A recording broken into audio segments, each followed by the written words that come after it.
Today, a tale of two shows, The Pitt versus Starfleet Academy. Two shows with a similar idea, a teacher and a group of students. One show connected, one show is canceled. Now, why did this happen? And what can we learn as content creators from this? It's about respecting the audience, because the audience knows. They always know. I'm John Ondo, and this is the Media Download.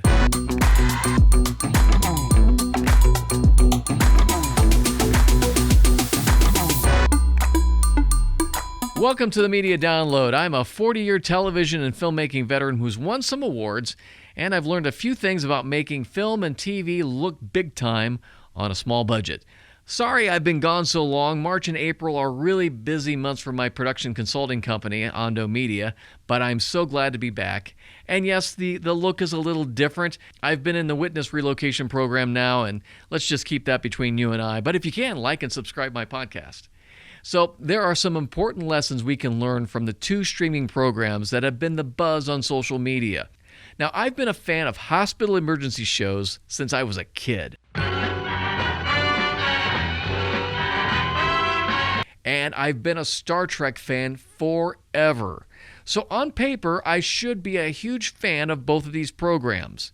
The Pitt from HBO and Star Trek's Starfleet Academy on Paramount. But as someone once wrote, it was the best of times, it was the worst of times. And that sets us up for some great storytelling lessons today. So let's start off with The Pitt. It's a teaching hospital. Fast, unforgiving. Doctors struggling to save lives while their mental health spirals. It has a senior attending physician who places the ER above everything else. There's no soundtrack other than the beeping EKG monitors. And it's all about real-time storytelling. Now let's compare that to Starfleet Academy, also set in a classroom on Earth 900 years in the future. The student faces crisis, but instead of tension, we get explanation. We get commentary. We get told what matters instead of feeling what matters. Man, why does everything have to be a full-on lesson in this place? Because it's a school, Caleb. That's the difference. One series lets you experience the reality of the story. The other tells you what you're supposed to experience. So you can already tell I'm a huge fan of The Pitt, and so is my wife. And I'm not alone, because it's been one of the most talked about programs on streaming television, and it breaks a lot of rules. Noah Wiley's vision of taking ER to a modern level of drama and entertainment is well deserving of all the accolades. On the other side, in my life, I have never abandoned a Star Trek series before. I gave up on Starfleet Academy after 3 episodes. The irony is, the actors and showrunners on both The Pitt and Starfleet Academy claimed that they wanted to bring the experience of their show's genre to a wider audience. It's how they did this, how the writers and the showrunners approached this, that has caused one show to become the center of television table talk, and the other show to nearly destroy a 60-year franchise. So let's break it down. The first element I see is respect. The Pitt and their production team trust you.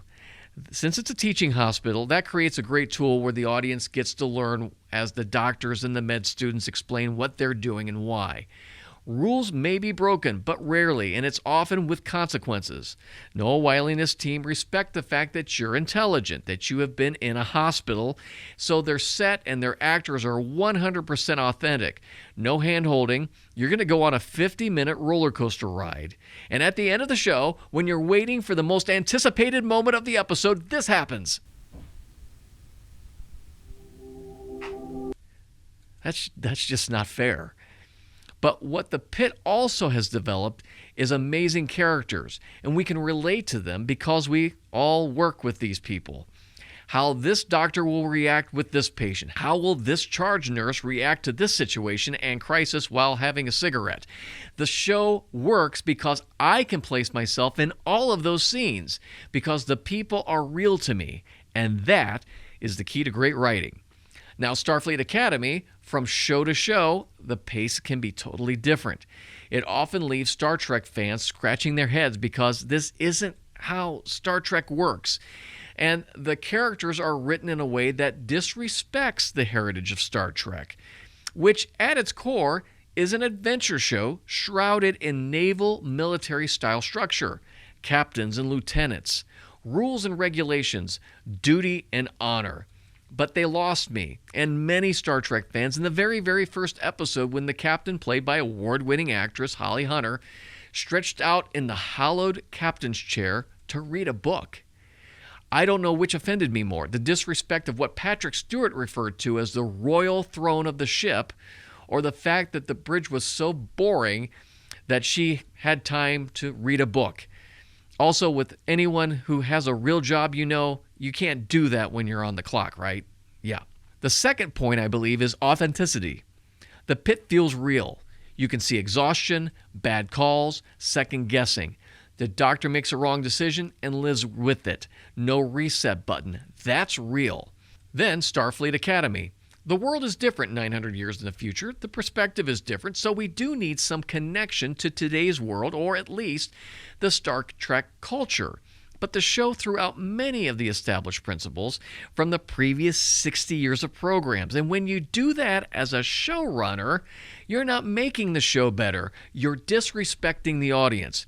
Like trying to be funny by making fun of the very things the audience is expecting to be respected.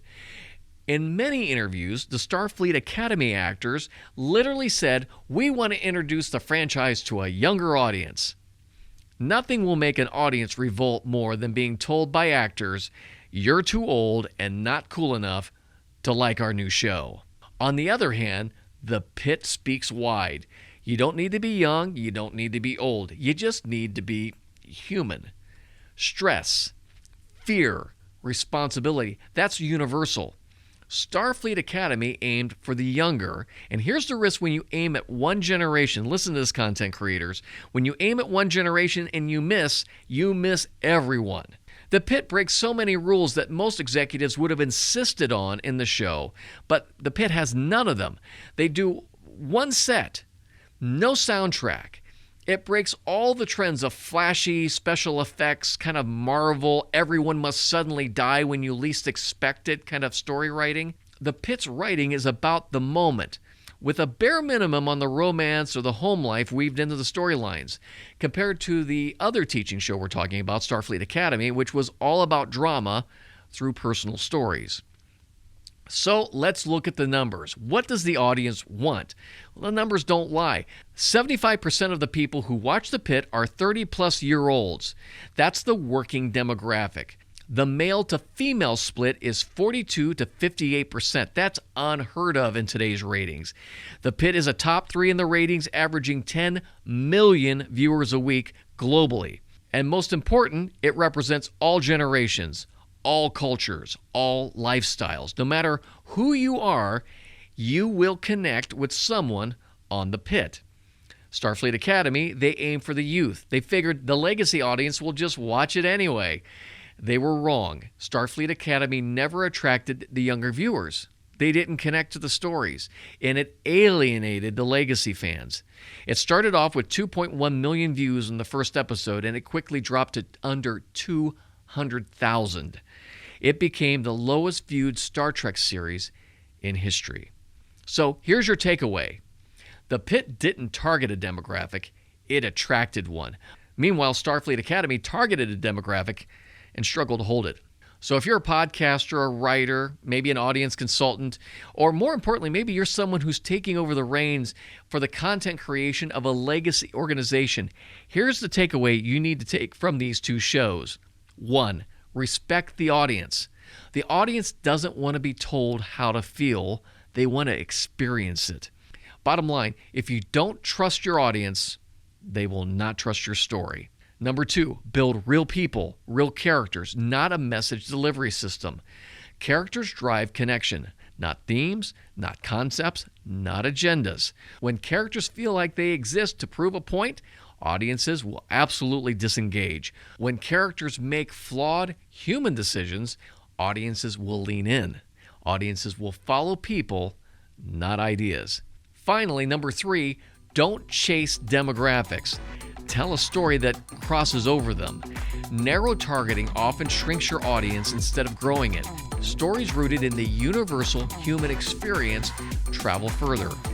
Focus on this: pressure, fear, hope, consequences, and my personal favorite, redemption. These translate across the ages, cultures, and platforms. This is why I believe I have one of the best jobs in the world as a digital storyteller, because nothing is better than telling a real story about a life or an organization and how they got on their road to success. And I hope this podcast will help you do the same.